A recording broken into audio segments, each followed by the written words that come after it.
guys, this is Tobias Selby, and today, do you like spicy pickle with a big helping of cheese on the side? Then you're in for a treat today as I test my first mixed sleep bombing set, the ArtWork armor.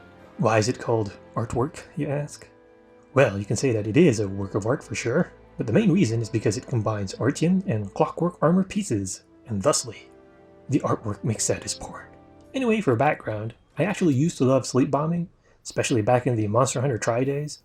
Back then, I was the only light bowgun user in my group, and they would practically start doing cartwheels every time I popped up in a multiplayer hub at Locklack. That's because farming Elatrion was a big deal back then, and they needed me to sleep bomb the monster, which pretty much guaranteed a horn break.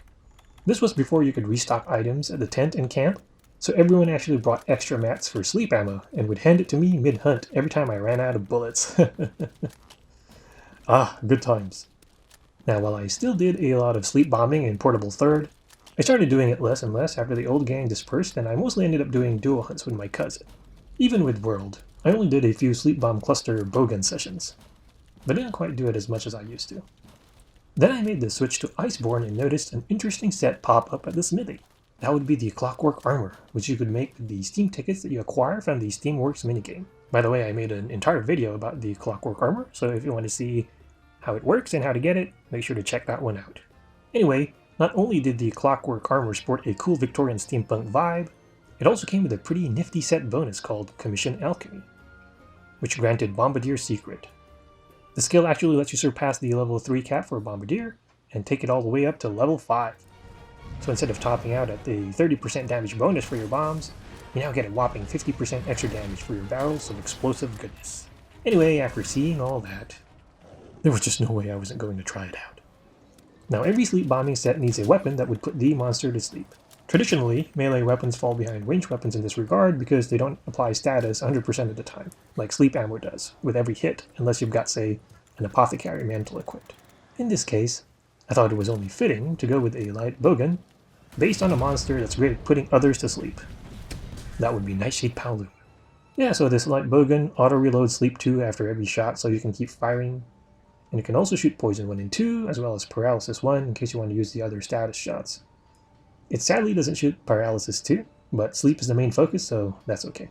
You can also fire a bunch of other shots, like normal, water, freeze, in case you need to inflict damage the normal way. Another plus is that it comes with 15% affinity, which helps with the next step we're going to do. See, in order to give the bowgun status shots extra bite, I decided to swap out 2 pieces of the Clockwork set, mainly the head and the chest, with 2 pieces of Artian armor. This armor primarily uses ores, as well as ancient fragment, the latter of which you can easily acquire via Tail Rider Safaris. I actually have a video on how to unlock the Artian armor set, so make sure to check that one out too for the full details.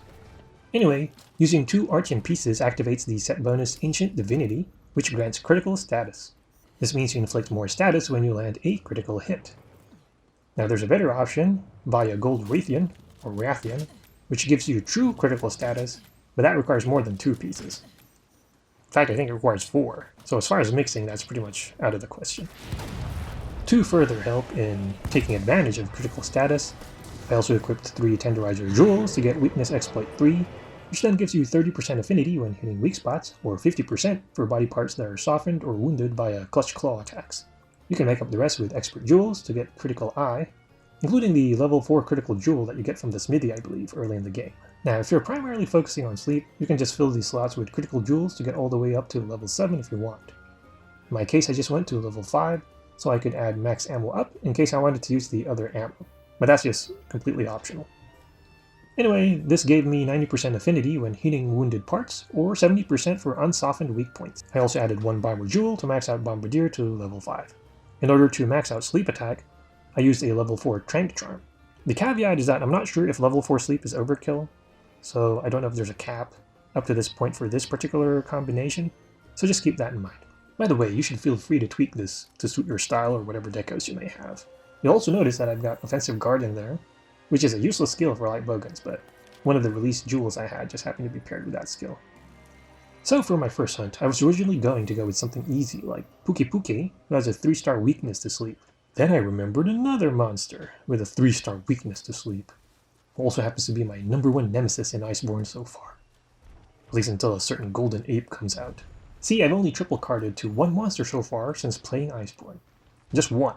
And it wasn't from Volcana or the last boss Sharaj Valda. It wasn't even from Scarred Garuga or Gold Rathian or Rathian. Nope. The only monster that made me fail a mission so far is Savage Deviljho, who beat me like a drum in our first encounter during an investigation. Like a slash metal drummer. Not only did I triple card, I actually quintuple carded because I also had Feline Resurrection as well as Feline Insurance. Basically, I tried lancing the guy, which normally makes Deviljho easy, but then I realized that that burning Dragon Breath AoE that he does underneath himself pretty much went through my shield and even my Temporal Mantle. It's like Lunastra all over again. By the time I adapted to it and realized that I could just lance charge or back hop out of it, well, I was pretty much out of cards, and so all it took was one mistake and mission failed. I did run into Savage Joe at the Guiding Lands a couple of times, and by that time I was used to lancing him, and so I even managed to cut its tails both times. But since it took me a while to actually find the monster, it ended up running away both times. So annoying! Regardless, as someone who has been playing the series for a long time, I'm usually able to hunt most of the monsters without having to fully exercise my total brain capacity, which admittedly isn't much, but hey, it gets me by in life. Still, there are a select few monsters that demand 100% of my attention when I'm fighting them, and Savage Joe is definitely one of them. Another one is Rajang, which we will be getting soon. Let us all observe a moment of silence for all the darn dirty apes' future victims. Is that Charlton Heston screaming in the background? Anyway, I figured revenge is a dish best served not cold but hot. Like explosively hot. And with multiple mega barrel bombs to the head. So I thought, hey, why not test my set against the hungry green giant itself? Anyway, here's my first hunt with my new Clockwork Artian mix set, or ArtWork set, against the fiery spicy pickle himself. I actually recorded this before the game came out. So it's kind of old footage. Also, I was having the toughest time setting up the bombing correctly. So most of the time I was like totally missing out on the sleep bonus, like the double damage bonus. Because I was triggering something else before the bombs exploded, so... yeah, apologies for that. The lesson, as always, is I'm an idiot. Speaking of old footage, I actually brought my shield cat here, because I thought Shield Spire Stooge would be great for grabbing Savage Joe's attention so I could pepper it with sleep ammo.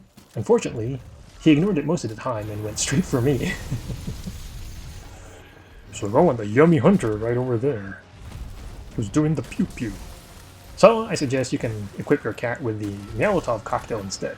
This will make your cat lay down Meowotov bombs next to your Mega Barrel bombs for extra damage. Oh yeah, you can also eat for Feline Pyro, so your large barrel bombs turn into Mega Barrel bombs when you set them down.